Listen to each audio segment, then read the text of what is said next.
नमस्कार दोस्तों, आज है 28 जनवरी। आज की प्रमुख खबरों पर नज़र डाल लेते हैं। कड़ाके की ठंड झेल रहे लोगों के लिए राहत भरी खबर। 29 से सुधरेंगे हालात। बिहार में कड़ाके की ठंड और कोहरा झेल रहे लोगों के लिए राहत भरी खबर। मौसम विभाग के मुताबिक शुक्रवार से ठंड की स्थिति में सुधार होने के आसार हैं। हालांकि अभी अधिकतम तापमान ज़्यादा ऊपर नहीं चढ़ेगा, लेकिन कनकनी से निजात मिलेगी। सुबह के दक्षिणी भाग में कई जगहों पर कोल्ड डे की स्थिति बनी रहेगी। कहीं कहीं घना कोहरा होगा। दोपहर बाद धूप के दर्शन होंगे। भारी ठंड की वजह से पटना समेत बिहार के 12 जिलों में शीत दिवस का अलर्ट जारी किया गया है। मौसम विज्ञान केंद्र के निदेशक विवेक सिन्हा ने बताया कि झारखंड के आसपास एक पति चक्रवात की स्थिति बनने से अब उत्तर पश्चिमी हवा का प्रभाव कम होने और पूर्वा का प्रभाव बढ़ने के आसार हैं। ऐसे में शुक्रवार से ठंड की स्थिति में सुधार होने के आसार हैं। भागलपुर और पूर्णिया में घने कोहरे की स्थिति बनी है, जबकि पटना, गया और सुपौल में आंशिक कोहरा दर्ज किया गया है। मैदानी इलाकों में कपकपी की स्थिति। उधर पटना समेत लगभग पूरे सूबे में शीतलहर की स्थिति से जनजीवन प्रभावित हो गया है। कड़ाके की ठंड और कई इलाकों में घने कोहरे के कारण लोगों को काफ़ी दिक्कतों का सामना करना पड़ रहा है। दरअसल पर्वतीय इलाकों में आ रही उत्तर पश्चिमी हवा के प्रभाव से मैदानी इलाकों में कपकपी की स्थिति है। पटना में पिछले 2 दिनों तक हवा की रफ्तार लगभग 15 किलोमीटर प्रति घंटे की रही है, जिस वजह से गणतंत्र दिवस की शाम से लेकर अगले दिन यानी बुधवार को भी ठंड का सितम देखा गया। शाम ढलते ही सड़कें खाली होने लगी। ठंड की स्थिति को देखते हुए मौसम विज्ञान केंद्र के अनुसार सुपौल, गया और दरभंगा में शीत दिवस घोषित कर दिया गया है। बर्फीली हवा के प्रभाव की वजह से राज्य के अन्य 9 जिलों में भी यही स्थिति बनी हुई है। अधिकतम तापमान सामान्य से 6 से 11 डिग्री तक नीचे चला गया है। पटना में भी पिछले 2 दिनों से भारी ठंड की स्थिति है। रुख करते हैं अगली खबर की ओर। बिहार के 2 लाख किसानों के सहकारी लोन का 90% सूद माफ होगा। बिहार के सहकारिता बैंक के केसीसी लेने वाले किसानों के लिए बड़ी सूचना है। लोन माफ होने की उम्मीद लगाए जिन किसानों ने पैसा जमा नहीं किया है, वे 31 जनवरी तक आवेदन देकर ब्याज की 90% राशि माफ करा सकते हैं। फरवरी तक भी वह आवेदन दे सकते हैं, लेकिन अब तक 80% सूद की राशि ही माफ होगी। इसमें करीब 2 लाख किसानों को फायदा होगा। सहकारिता बैंक की एक मुक्त समझौता योजना का लाभ व्यक्तिगत लोन लेने वाले के साथ डिफ़ॉल्टर पैक्स भी ले सकते हैं। सहकारिता बैंकों में यह योजना 15 दिसंबर से ही लागू होगा। राज्य के सहकारिता बैंकों में यह योजना 15 दिसंबर से ही लागू है। विभाग के सचिव वंदना प्रेयसी ने बुधवार को योजना की समीक्षा की। साथ ही बैंकों के सभी एनपीए खाताधारकों को नोटिस देने का निर्देश दिया।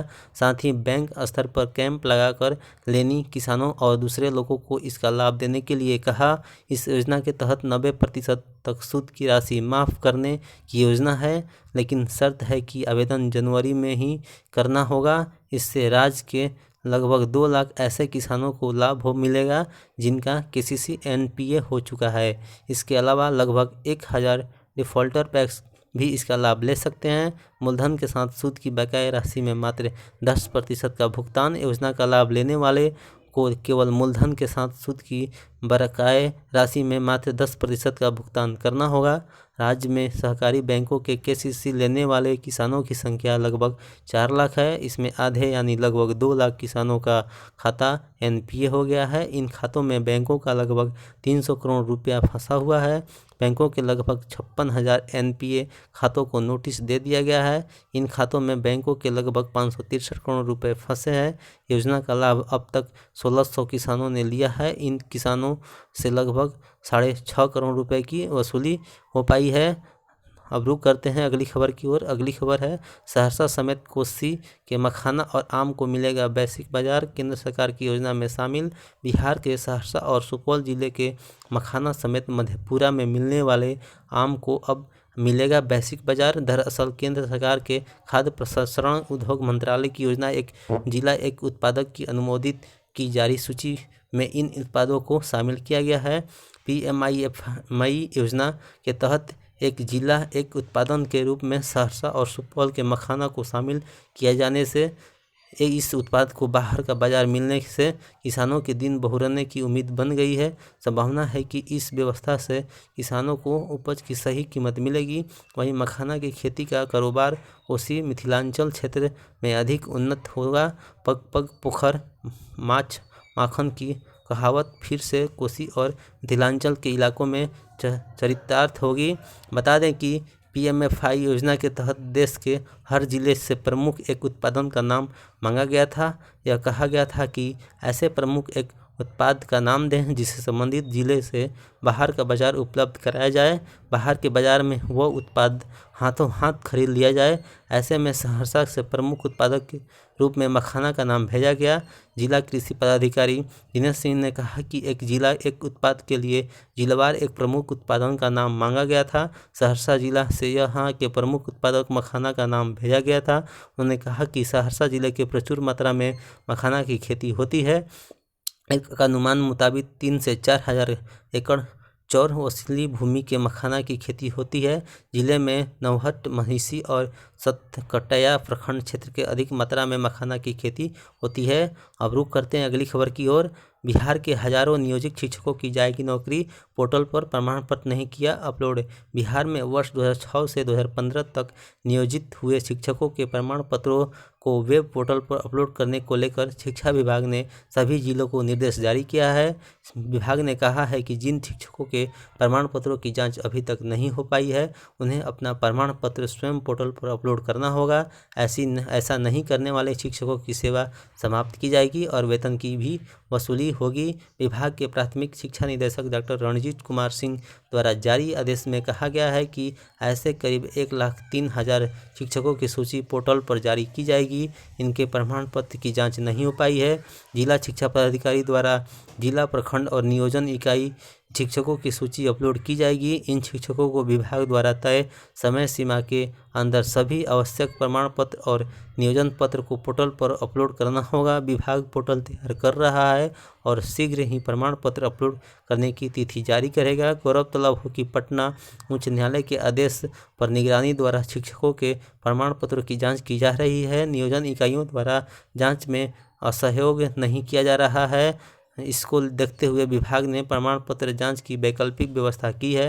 विभाग ने जारी आदेश में कहा है कि प्रमाण पत्र अपलोड नहीं करने पर माना जाएगा कि शिक्षकों को नियुक्ति की वैधता के संबंध में कुछ नहीं कहना है। ऐसे शिक्षकों की नियुक्ति अवैध मानकर कार्रवाई की जाएगी। इसके बाद जिला शिक्षा कार्यालय द्वारा ऐसे शिक्षकों की सूचना संबंधित नियोजन इकाई को दी जाएगी। नियोजन इकाइयों द्वारा शिक्षकों की स्पष्टीकरण पूछकर उनकी सेवा समाप्त करने और उनके पूर्व में हुए वेतन भुगतान की राशि वसूली जाएगी। अब रुख करते हैं अगली खबर की ओर। 50 से ऊपर से अक्षम कर्मियों को दी जाएगी अनिवार्य सेवानिवृत्ति। गृह विभाग में बनी 2 समिति। 50 वर्ष से ऊपर के सरकारी सेवकों के कार्यकलापों की समीक्षा के लिए गृह विभाग में समिति का गठन कर दिया गया है।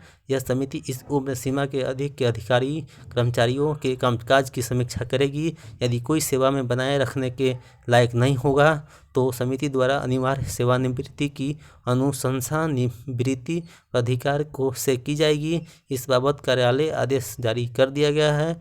2 समितियों का हुआ गठन। गृह विभाग के 50 वर्ष से ज़्यादा के सरकारी सेवकों के कामकाज की समीक्षा के लिए 2 समितियों का गठन किया गया है। समूह क के सरकारी सेवकों के कार्यपालक की समीक्षा के लिए बनी समिति के अध्यक्ष गृह विभाग के उपर मुख्य सचिव होंगे। वहीं सदस्य के तौर पर विभागीय सचिव, विशेष सचिव और विभागीय मुख्य निगरानी पदाधिकारी इनमें शामिल किए गए हैं। समूह ख, ग और अवगीकृत के सरकारी सेवकों के कामकाज की समीक्षा के लिए अलग समिति बनाई गई है। इस समिति के अध्यक्ष गृह विभाग के सचिव बनाए गए हैं। वहीं गृह विभाग के संयुक्त सचिव, सह मुख्य निगरानी पदाधिकारी और विभाग के अवर सचिव को सदस्य के तौर पर इनमें रखा गया है। जुलाई 2020 में जारी हुआ था संकल्प।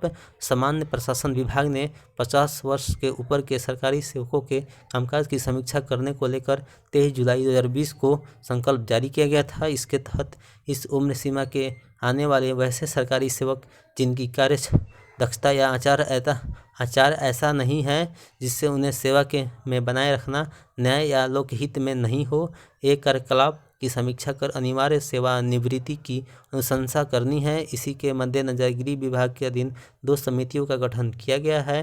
गृह विभाग ने अपने अधीन सभी कार्यालयों में भी उक्त संकल्प के तहत समिति का गठन कर